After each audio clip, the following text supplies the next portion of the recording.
Vice President Mike Pence railed against ISIS-linked terrorism. A shocking new expose by longtime investigative journalist Alan Nairn has revealed backers of Donald Trump in Indonesia have joined army officers and a vigilante street movement linked to ISIS in an attempt to oust Indonesia's democratically elected president. Writing in The Intercept, Nairn reveals Indonesians involved in the coup attempt include a corporate lawyer working for the mining company Freeport McMoran, which is controlled by Trump advisor Carl Icahn. Video has even emerged showing the lawyer at a ceremony where men are swearing allegiance to ISIS. According to Alan Nairn, two of the other most prominent supporters of the coup are close associates of Donald Trump: Fadli Zon, the vice speaker of the Indonesian House of Representatives, and Haritano, Trump's primary Indonesian business partner, who's building two Trump resorts, one in Bali and one outside Jakarta. Nairn's article is making with the local Trump people in Indonesia, including his top political backer, the politician Fadli Zon, including his local business partner, Haritano, and others, have been funding and backing this coup movement. The instrument they have been using is what purports to be a radical Islamist street movement, which has been staging massive demonstrations on the streets of Jakarta, demonstrations drawing out hundreds of thousands, perhaps millions of people.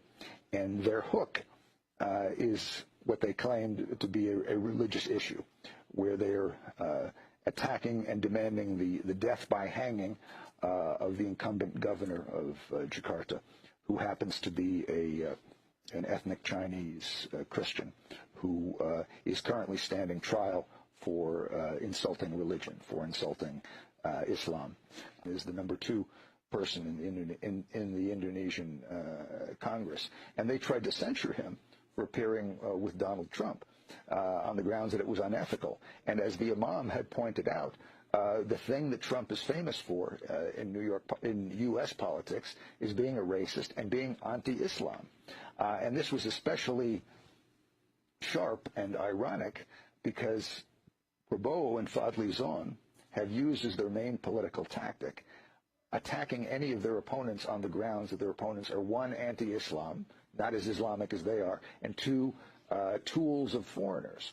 Prabowo, of course, as he had told me in our extensive discussion, himself was the closest partner of U.S. intelligence in Indonesia when he was helping to run the mass murdering Suharto military. He worked for the DIA, the U.S. Defense Intelligence Agency, but in the campaign he was running as a phony nationalist. Are we aware of the Trump connections to the supporters of the coup movement?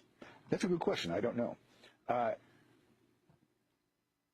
don't know when this will air, but as we are speaking, as this is being recorded, next week, on a Wednesday, the Jakarta gubernatorial election is due to happen. That's when it will be decided whether the governor, who is the kind of pretext for this street movement, will be voted in or voted out this is April 19th. As governor, yes. And the day after the scheduled gubernatorial election, Vice President Mike Pence is due to arrive in Indonesia for 2 days and to meet with President Jokowi. Now, one interesting aspect of this is where does the U.S. stand on all of this? Because on the one hand, the U.S. has a long-time policy in countries around the world of backing the repressive armies and security forces, but on the other hand, also backing elected presidents, as long as those elected presidents do not have a program that threatens U.S. corporate interests or the interests of the local rich, or the fact that the U.S. is allowed to back the local army and security forces.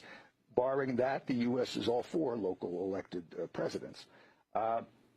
So in accord with that historic worldwide policy, the U.S. has up to this moment, as far as I know, up until at least recently, been backing Jokowi against the coup movement. But it's Trump's local people who have been helping to push the coup movement. Now, I don't know whether this question has come to the attention of President Trump himself.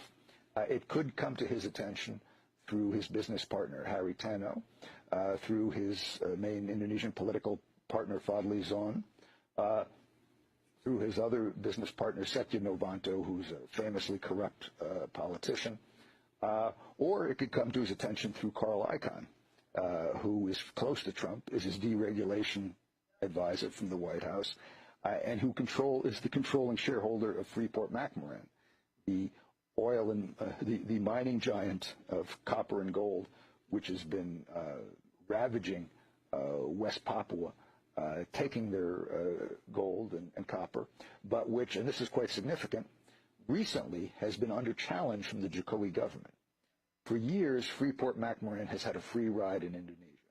As long as they paid off General Suharto and his cronies, as long as they paid off the army, various bureaucrats, they were able to do whatever they want.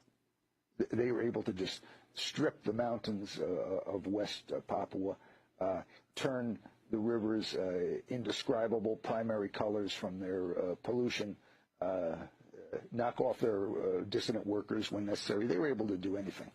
But now, just in the past year and a half or so, they have been under challenge from the Jokowi government, which is demanding a renegotiation of the contract between the Indonesian government and Freeport McMoran, and which has been restricting Freeport's copper exports.